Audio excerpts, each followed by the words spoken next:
della nostra indipendenza è sempre emozionante. Se poi a parlarne sono i relatori di stasera, che sono fra l'altro i soci fondatori del movimento, è un'emozione ancora maggiore, vorrei dire decuplicata. Forse alcuni di voi già sono a conoscenza dell'evento straordinario che ha avuto luogo la settimana scorsa a Venezia, ma molti forse ancora non ne sono al corrente. Io non voglio anticipare nulla, lascio invece ai relatori il piacevole compito di parlarvene, ciascuno da una sua particolare prospettiva. Da parte mia aggiungo solo quello che fino a pochi mesi fa poteva sembrare o passare per frutto di fantasia anche malsana e che invece ora è già a portata di mano. Immagino a questo punto che siate impazienti, come lo sono io, di ascoltare i fatti e lascio senza indugi la parola ai relatori di stasera. Inizia il professor Paolo Bernardini, qui alla mia sinistra, docente di storia all'Università di Como, se non vado errato. Bene. Grazie.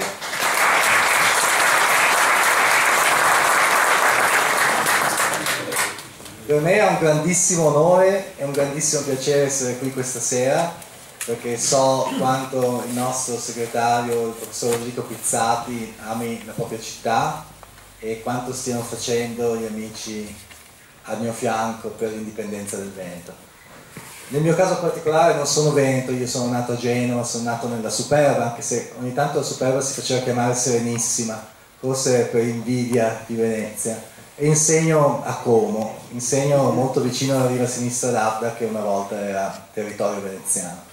E devo dire, riflettevo venendo in macchina qui da Montegrotto, dove vivo, che ho due grandissime fortune in questo momento, se non tre. Una fortuna è quella di vivere in Veneto, la seconda è vivere in un Veneto che presto sarà indipendente, e quindi questa è una fortuna ancora maggiore. La fortuna di insegnare nella mia università a Como storia della Repubblica Serenissima, che è una grandissima fortuna a cui tante volte io mi sento inadeguato, perché è una storia bellissima, è una storia unica e ripetibile, che non ha veramente nessuna civiltà, la civiltà veneziana con cui si possa comparare senza che la civiltà veneziana non vinca nel confronto. E questo in tutti i secoli, che sono 11, di storia di un'entità statuale. Ogni tanto qualche mio collega storico si diverte a scorciare Venezia, a decurtare Venezia, a togliere qualche secolo alla storia secolare. Recentemente leggevo un libro di un mio collega americano che diceva la storia della Repubblica di Venezia ha 500 anni, non ha 500 anni. Tante volte si pensa che la serata del Maggior Consiglio del 1297 sia da considerare l'inizio della Serenissima, ma non è così, è semplicemente una riforma istituzionale molto importante, ma sappiamo che Venezia esiste se non dal 697 dal 730, ma è molto probabile che addirittura secondo alcuni storici esista da prima. Detto questo, è emozionante vedere il ritorno non tanto della Serenissima quanto dell'indipendenza. E pensando alle strutture della Serenissima occorre chiederci: ma perché sono durate così a lungo? Perché un piccolo Stato a un certo punto nella Lega di Cambrai all'inizio del Cinquecento è riuscita a resistere a tutte le potenze europee unite per distruggerla? Com'è possibile? Com'è possibile che quando Carlo VIII scende a fine 400 sia Venezia che riesce a sconfiggerlo e riesce a fermare, almeno a rallentare, la conquista italiana di tutta la conquista straniera di tutta l'Italia? Allora sono queste domande che mi pongo, e mi pongo anche poi domande, diciamo, più precise. Come sarà il Veneto indipendente? Credo che davvero non mi pongo più la domanda se ci sarà o non ci sarà, perché sono profondamente convinto del mio cuore, era quello che Gramsci, che tante volte non viene più citato neanche da coloro che dovrebbero citarlo, che sono appunto gli uomini della sinistra, diceva, insomma, l'ottimismo della volontà, ma in questo caso non c'è un pessimismo dell'intelligenza, c'è anche un ottimismo dell'intelligenza, quindi sono entrambi ottimismi, sia intelligenza sia volontà. Come sarà quindi? Non se ci sarà o non ci sarà, come sarà? E allora, proprio riflettendo in questi giorni su quanto si discute in merito alla partecipazione politica di Indipendenza Veneta correrà alle elezioni amministrative l'anno prossimo. Credo che sia importante farlo per un motivo, perché quando il Veneto sarà indipendente ci saranno ancora i comuni, ci saranno ancora in forma diversa le province, ci saranno i consigli di quartiere e così via. Naturalmente cambieranno probabilmente nome, probabilmente cambieranno funzione, chi lo sa, ma ci saranno. Ci saranno, e proprio studiando un testo del 500, del tardo 500 sull'agricoltura, un progetto di riforma dell'agricoltura che veniva da Gavardo, vicino a Brescia. L'autore si chiamava Camillo Tarello. E proprio studiando Brescia alla fine del 500 per i miei corsi, non tengo corsi così specifici, ma volevo solo tenere una lezione sui domini della Serenissima, si scopre che una città come Brescia aveva un'organizzazione talmente moderna all'interno proprio, era divisa in quadre, le quadre erano una sorta di quartieri che addirittura avevano un diverso sistema fiscale, una diversa imposizione fiscale quartiere per quartiere. E questa, perché erano quartieri più ricchi, quartieri più poveri, quartieri che potevano maggiormente contribuire alla ricchezza locale e alla ricchezza della Serenissima, e quartieri che potevano invece contribuire meno. Quindi c'era una saggezza tale nel governo della Serenissima che non ritroviamo assolutamente più in nessun altro governo successivo, sia il periodo della dominazione austriaca, sia il periodo che si conclude adesso della dominazione sabauda. Non troviamo nessuna forma di saggezza di questo tipo. È stata dai quadri di Brescia, cioè dai quartieri di Brescia, saltiamo a località più vicine, e qualche tempo fa abbiamo tenuto un bellissimo convegno a Gaglio che ha visto numerosissimi miei colleghi vicini all'indipendentismo, non solo veneto naturalmente, ma lombardo piuttosto che di altre regioni italiane. Anche nell'altipiano, come nel Cadore, come altrove, c'erano forme di saggezza di governo estremamente alte. Fino all'arrivo di Napoleone, sia il Cadore sia l'altopiano di Asiago godevano di una forma di autonomia che era al limite dell'indipendenza. Queste magnifiche comunità erano al limite dell'indipendenza, erano legate da un filo estremamente tenue dal punto di vista fiscale, dal punto di vista giurisdizionale, ma estremamente forte dal punto di vista morale alla Serenissima. La Serenissima, con alcune eccezioni naturalmente perché i suoi domini erano vasti, aveva saputo farsi amare, saputo farsi amare da Feltre, aveva saputo farsi amare da Brescia, aveva saputo farsi amare da Gaglio e da tutti i suoi domini. Quindi il mio auspicio è che nel momento che il Veneto diventerà indipendente, che credo che accadrà molto presto, si ripensi fortemente alla storia. In questo senso, quando c'è una frase un po' vuota che viene ripetuta dai miei colleghi nei licei e nelle scuole superiori, ma anche talvolta all'università, storia magistra vitae. Allora, questa cosa che generalmente poi perde il suo significato, lo riacquista potentemente quando si affronta la storia della Serenissima.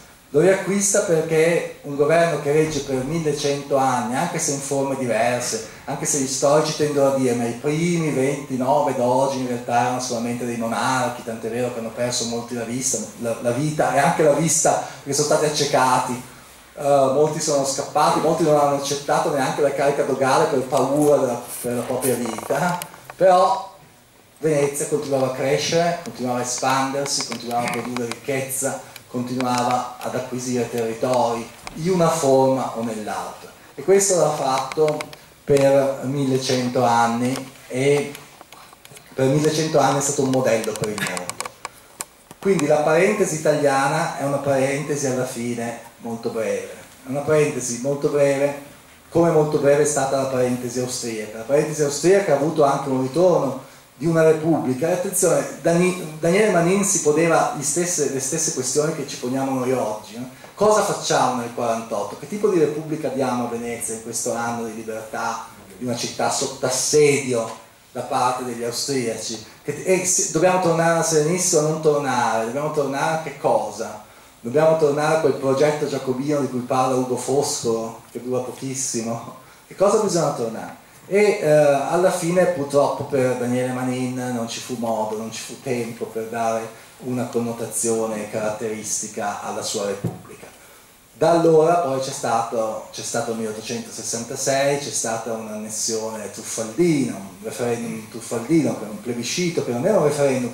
Tutte le volte che si dice i plebisciti sono stati truffaldini, ma i plebisciti hanno seguito la loro stessa natura. Il plebiscito è l'acclamazione del volere del tribuno della plebe. Quindi non è un referendum nel senso di una libera scelta. I cittadini di Mantova e del Veneto nel 66 non avevano libera scelta, era solo un sì, che potevano, non c'erano altre opzioni in quella scheda che tante volte era prestampata col sì già scritto e col carabiniere dietro col fucile, col moschetto, perché se per caso la scheda fosse stata bianca il malcapitato avrebbe dovuto sicuramente segnare il sì. Era un'acclamazione, avrebbe dovuto essere un'acclamazione, infatti si chiamava plebiscito, non referendum. Quello che noi di Indipendenza Veneta vogliamo fare molto presto, e in questo poi parleranno gli amici al mio fianco, è in realtà un referendum. Si tratta di dare la scelta ai veneti se rimanere nella compagine statale italiana o diventare indipendenti. Se io fossi un difensore dell'unità d'Italia, ne discutevo con i miei colleghi che lo sono, molti di loro, alcuni no, alla facoltà di giurisprudenza della mia università, mi dicevano, beh, un difensore dell'unità d'Italia dovrebbe volere questo referendum, dovrebbe volerlo e dovrebbe assolutamente fare in modo che avvenisse, e poi operare un'immensa propaganda per vincerlo, perché altrimenti è un'Italia che è delegittimata, non ha nessuna legittimazione ad esistere. È questo che non ha legittimazione. Nel 1866 i poveri veneti votarono col fucile, portando dietro le spalle, con delle schede prestampate, non avevano nessuna scelta, non c'è una scelta multipla. Volete voi aderire al regno di Vittorio Emanuele II? Volete voi rimanere all'interno dell'impero austriaco, che quell'anno poi sarebbe diventato austro-ungarico, sono stato trasformato. Volete voi ritornare a una forma di dipendenza? Non era così la scheda, ecco, era una scheda prestampata, non ci sono già fatte. Da quel momento in poi i cittadini veneti non hanno potuto votare su nulla, salvo quando alla fine della seconda guerra mondiale ci fu il referendum per la scelta tra monarchia e repubblica. Quel referendum ebbe la forma del referendum e non del plebiscito, tant'è vero che, come molti storici hanno dimostrato, ci furono brogli, ci furono schede mancanti e ci fu un'esigua maggioranza a favore della Repubblica. Ma da allora la libertà è finita, fu imposta una Costituzione che non venne mai sottoposta al voto popolare. La Spagna, che può rinfacciare ai catalani qualcosa, può dire la vostra autonomia, i vostri statuti di autonomia presenti e previsti nella vostra Costituzione del 1978 li avete accettati perché l'avete votata, anche i catalani potrebbero dire ma forse in Catalogna non c'era una maggioranza, ma è stata sottoposta a un voto popolare. Ma perfino in un paese che certamente non brilla per democrazia, che è l'Iraq, alla fine del regime di Saddam Hussein, alcuni anni fa, fu scritta una Costituzione e la Costituzione fu sottoposta a un voto popolare, quindi perfino nell'Iraq.